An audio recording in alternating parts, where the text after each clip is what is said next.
Friends, आप सभी को प्रयास स्टडी अड्डा पर बहुत बहुत स्वागत है। आज की इस वीडियो में मैं बताने वाला हूँ बीपीएससी टीआरडी में पूछे गए जितने भी मैथ्स के जो प्रश्न हैं उनको मैं इस वीडियो में मैं कराने वाला हूँ। तो एक सीरीज है मेरा बीपीएससी जो टीआरडी के जो एग्ज़ाम हुए हैं उनमें जो पूछे गए सारे मैथ्स का क्वेश्चन है उसको मैं करा रहा हूँ। तो चलिए फ्रेंड्स, जो आज का जो पहला प्रश्न है उसको देखते हैं। पहला प्रश्न है कि एक दुकानदार एक घड़ी बेचते समय विक्रय मूल्य पर 5% छूट देता है। ठीक है, आगे है, यदि वह उस पर 6% छूट देता है तो उससे 15 रुपये कम लाभ मिलेगा। तदनुसार उस घड़ी का अंकित विक्रय मूल्य क्या है। कह रहा है कि एक घड़ी के बेचते समय 5% के छूट दे रहा है, तो घड़ी का जो मूल्य था, जो दाम था वो कितने परसेंट था, तो 100% है। ठीक है, उस पर जो अंकित जो मूल्य है वो कितने परसेंट है, 100% है। इस पर जो पहला छूट कितने परसेंट का दे रहा है, तो 5% के। 5% अगर 100% के सामान पर 5% की छूट अगर दिया जाता है तो उससे कितना परसेंट पर बेचा जा रहा है, तो 95% पर बेचा जा रहा है। उम्मीद करते हैं कि यहाँ तक समझ में आप लोगों को आ गया होगा। फिर कह रहा है कि अगला जो लाइन है कि यदि वह उस पर 6% छूट देता, यानी 100% उस पर अंकित है उस घड़ी का मूल्य जो है, अब इस पर फिर जो है 6%, अब इस पर 6% अगर छूट देता तो उससे 15 रुपये कम लाभ मिलता। तो यहाँ पर अब 6% है, तो अब कितना परसेंट पर बेच रहा है, तो 94% पर बेच रहा है। पहले 5% पर बेच रहा था, अब उसे यदि 6% पर उसे देता तो 5 रुपया उसको लाभ, यानी 15 रुपया लाभ कम होता। यहाँ पर देखेंगे ये दोनों जो परसेंटेजों का जो अंतर है ये कितने हैं, तो 1% का है। 1% रुपया में अंतर कितने का है, तो 15 का है। 1% बराबर 15, तो 100% पूछ रहा है उसका अंकित मूल्य क्या है विक्रय मूल्य पर, तो 100% पूछ रहा है, तो 100% बराबर हो जाएगा 1500। यही इसका उत्तर हो जाएगा जो आपको ऑप्शन नंबर बी में दिया हुआ है। तो उस घड़ी का जो अंकित विक्रय मूल्य है वो कितना होगा, तो 1500 रुपया होगा। उम्मीद करते हैं कि आप लोगों को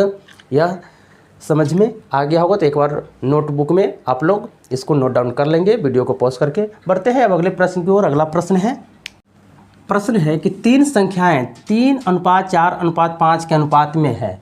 उनमें सबसे बड़ी एवं सबसे छोटी संख्याओं का योग दूसरी संख्या का योग 52 के बराबर है।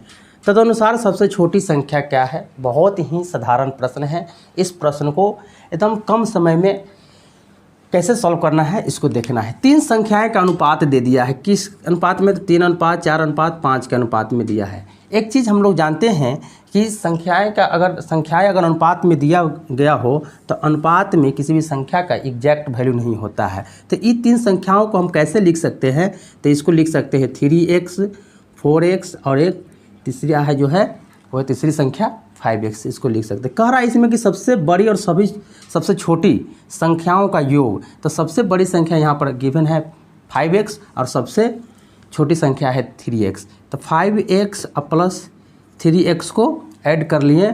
कह रहा है कि अगला लाइन जो कह रहा है कि दूसरी संख्या का योग 52 के बराबर है। तो दूसरी संख्या क्या है, यहाँ पर 4x है, अब प्लस इसमें क्या करना है, 52 के योग के बराबर है। ठीक है, यहाँ पर आगे क्या करना है कि 5x और 3x कितना हो जाएगा, 8x बराबर 4x प्लस 52। 8x में से 4x को इधर लाएंगे तो इधर जब 4x इधर लाएंगे तो 8x में से घट जाएगा तो कितना बचेगा, 4x बराबर 52। तो x के वैल्यू यहाँ आ जाएगा, जब 52 में 4 से भाग दीजिएगा तो 13। x की वैल्यू आ गया 13। पूछ रहा है सबसे छोटी संख्या। सबसे छोटी संख्या क्या है यहाँ पर, तो सबसे छोटी संख्या यहाँ पर है 3x। तो 3x, तो x की वैल्यू क्या करेंगे, यहाँ पर रख देंगे। तो 3 को 13 से जब मल्टीप्लाई कीजिएगा तो कितना हो जाएगा, 13 × 39। तो इस प्रश्न का सही उत्तर हो जाएगा आपके 39, जो आपके ऑप्शन नंबर सी में दिया गया है। उम्मीद करते हैं कि ये सोल्यूशन आप लोगों को समझ में आ गया होगा। तब बढ़ते हैं अगले प्रश्न की ओर। अगला प्रश्न है कि यदि 2n-1 बराबर 1/8n-3 तो n का मान क्या होगा। बहुत ही आसान प्रश्न है। इस टाइप के प्रश्न हर एग्जामिनेशन में पूछे जाते हैं। तो इस टाइप के प्रश्न को कंसेप्ट को जान लेना है। तो क्या करना है फ्रेंड्स, इस प्रश्न को जो है यहाँ पर लिखा है कि 2n-1 बराबर है 1/8n-3। एक चीज़ यहाँ से एक कंसेप्ट जानना है कि ए दी पावर माइनस एम बराबर क्या होता है। अगर ए की पावर अगर निगेटिव में है तो इसको लिख सकते हैं a upon a the power M लिखा जाता है। ये चीज़ें क्लास 7-8 से ही जान रहे हैं। अब यहाँ पर देखना है कि 8 की पावर, ठीक है, यहाँ पर लिखा है कि 8 की पावर, यहाँ लिखा हुआ है 1 अपर n माइनस 1, तो इसको हम क्या लिख सकते हैं यहाँ पर कि 2 की पावर 2n माइनस 1 बराबर 8 की पावर क्या लिख सकते हैं माइनस n। यहाँ पर माइनस माइनस क्या हो जाएगा, यहाँ पर हो जाएगा प्लस A3, ठीक है। यहाँ तक समझ में आ रहा होगा आप लोगों को। आगे क्या करना है कि 2 दी पावर 2n माइनस 1 बराबर 2 को जो है 8 का जो है क्या लिख सकते हैं, तो 8 के लिए लिख सकते हैं 2 दी पावर यानी क्यूब, यानी 2 क्यूब। यहाँ पर लिख सकते हैं माइनस n दिया हुआ है और प्लस 3।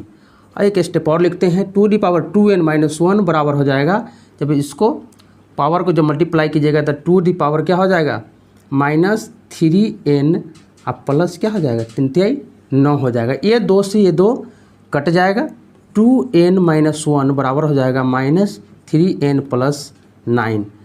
अब क्या करना है, यहाँ के 2n यहाँ पर माइनस 3n है तो इधर लाएंगे तो क्या हो जाएगा प्लस 3n बराबर क्या हो जाएगा 9। ये माइनस 1 इधर आएगा तो क्या हो जाएगा प्लस 1। यहाँ पर क्या हो जाएगा 2n और 3n को ऐड कीजिएगा तो क्या हो जाएगा 5n बराबर 9 और 1 को जोड़िएगा तो 10 हो जाएगा, यानी 5n बराबर 10। तो n बराबर क्या हो जाएगा, यहाँ पर n बराबर हो जाएगा 10/5।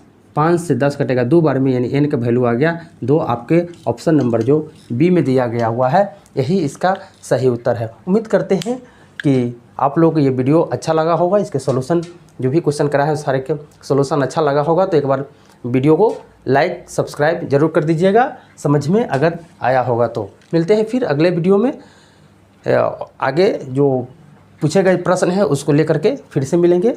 अब तक के लिए इतना ही, बाय।